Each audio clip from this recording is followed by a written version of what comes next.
Hai, assalamualaikum warahmatullahi wabarakatuh. Ketemu lagi dengan saya di channel Beta Jafran. Dan kali ini kita akan membahas tentang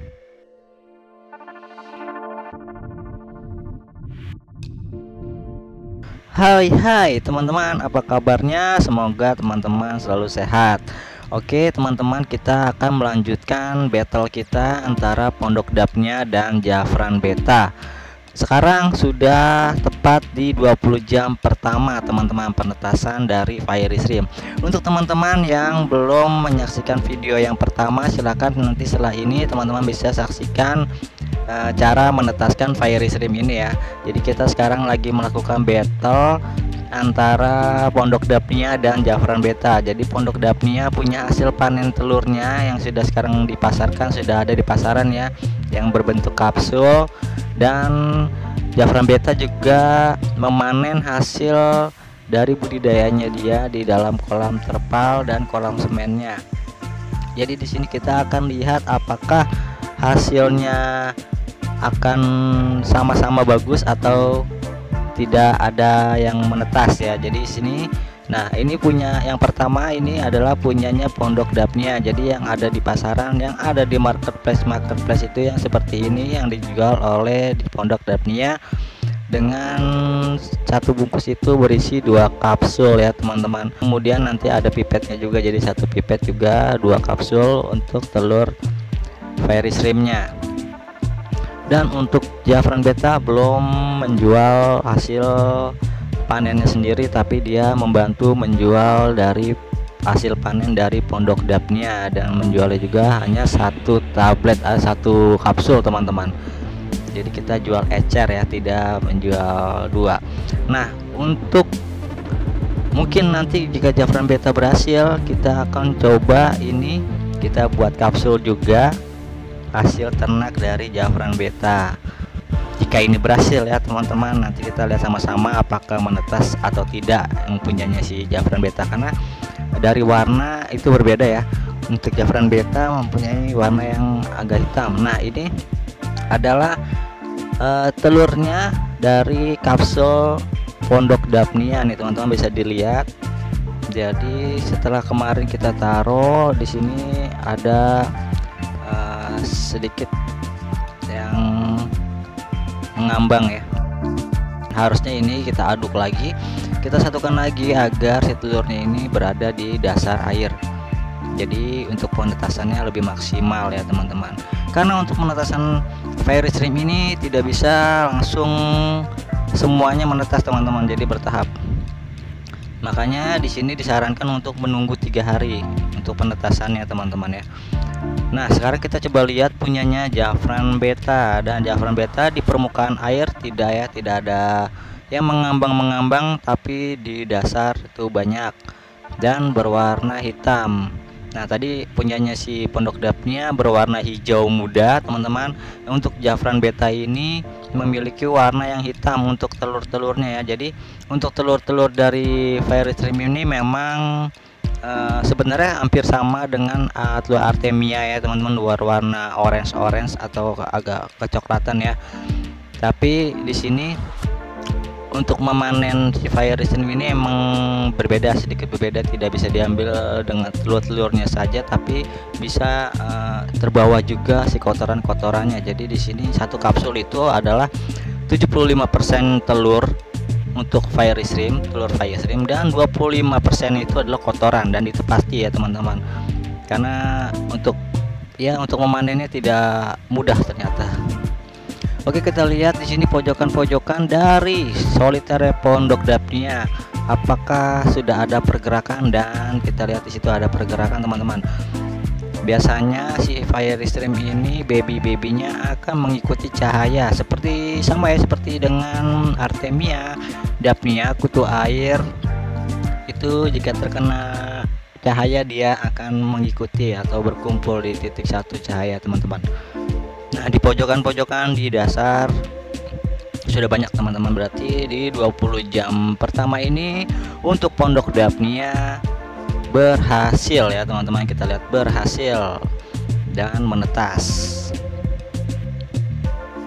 Untuk penetasan fire stream ini kualitas air sangat ditentukan oleh kualitas air ya teman-teman ya. Jadi bisa menggunakan air sumur yang sudah diendapkan atau bisa menggunakan air isi ulang teman-teman. Kemudian juga bisa menggunakan air hujan, itu yang air yang bagus ya teman-teman untuk penetasan si fire stream.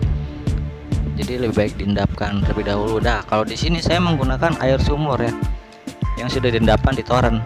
Jadi tinggal dikucurin aja, karena diendapinnya udah di toren ya teman-teman. Jadi di sini saya menggunakan air sumur atau air tanah ya. Oke, jadi sudah banyak untuk si pondok dapnia ini yang menetas. Bagaimana dengan Jafran beta? Apakah dengan hasil telur yang warna hitam, kotoran hitam itu ada yang menetas juga? Apalagi kemarin kita lihat ya, itu setengah kering. Jadi saya nggak maksimal untuk ngeringin telurnya teman-teman. Beda dengan punyanya pondok dapnia, dia berwarna hijau muda kemudian kering ya.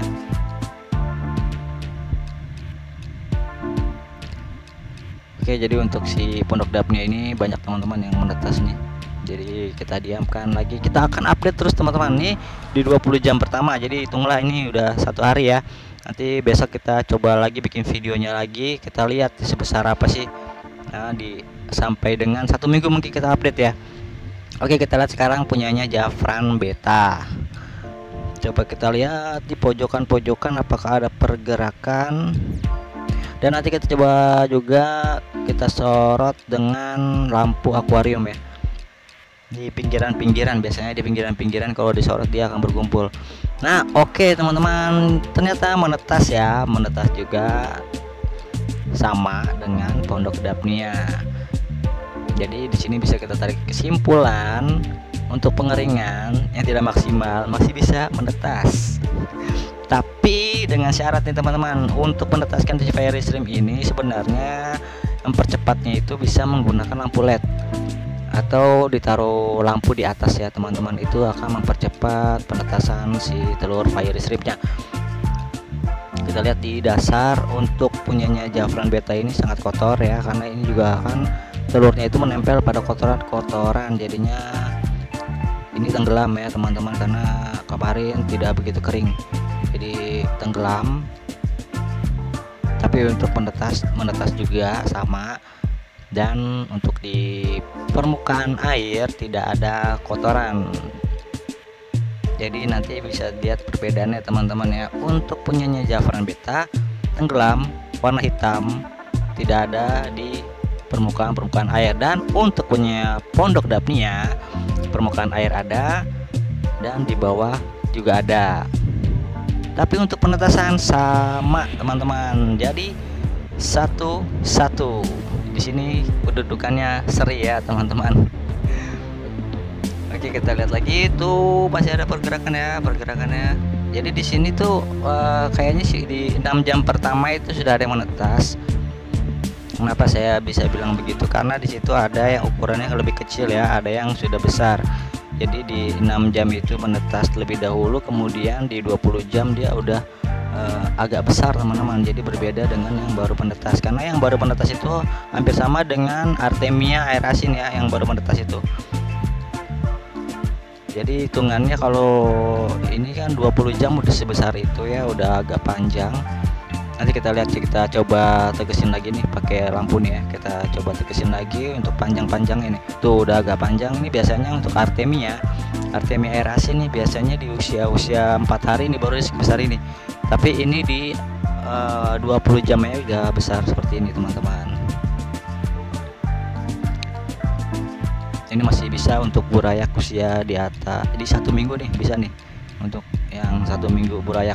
Kalau yang baru menetas bisa untuk burayak yang usia 4 hari teman-teman. Tuh ya, udah banyak untuk pondok dapnia.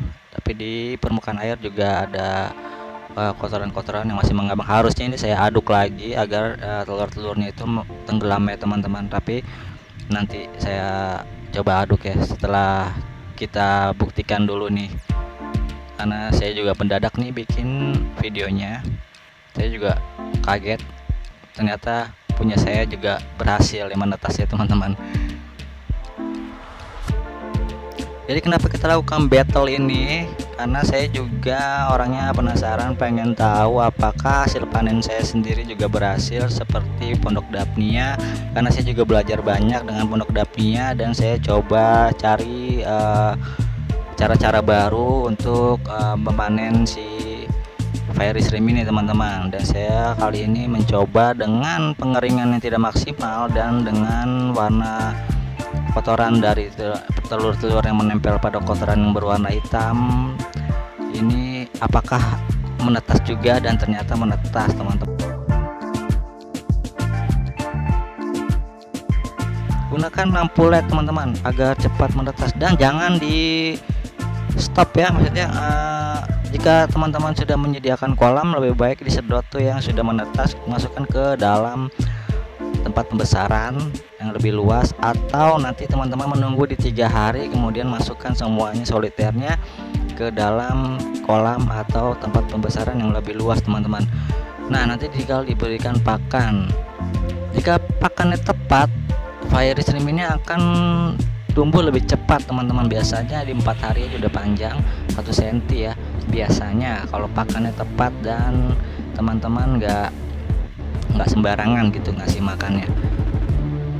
Dan waktu hidup untuk fairy shrimp ini hanya 2 bulan ya teman-teman, 2 bulan nanti dia akan membuang telur di 2 bulan kemudian dia akan mati ya biasanya. Makanya untuk sebelum di 2 bulan bisa teman-teman berikan kepada ikannya, atau bisa untuk pakan ikan hias. Ini ikan hias yang ukuran besar bisa teman-teman, kayak seperti lohan bisa ya. Untuk gapi juga sebenarnya doyan, cupang juga anakannya doyan. Cupang doyan banget kalau yang dewasa nih teman-teman. Dan untuk yang besar-besar kayak ikan predator juga bisa ya. Jadi kesimpulannya, telur dari fairy shrimp hasil panen Pondok Daphnia dan telur hasil panen dari Jaffran Beta, kedua-duanya menetas di 20 jam pertama ini teman-teman, dengan menggunakan bantuan dari lampu LED ya teman-teman. Oke, nanti akan kita update terus perkembangannya. Sampai di sini dulu untuk saat ini. Wassalamualaikum warahmatullahi wabarakatuh.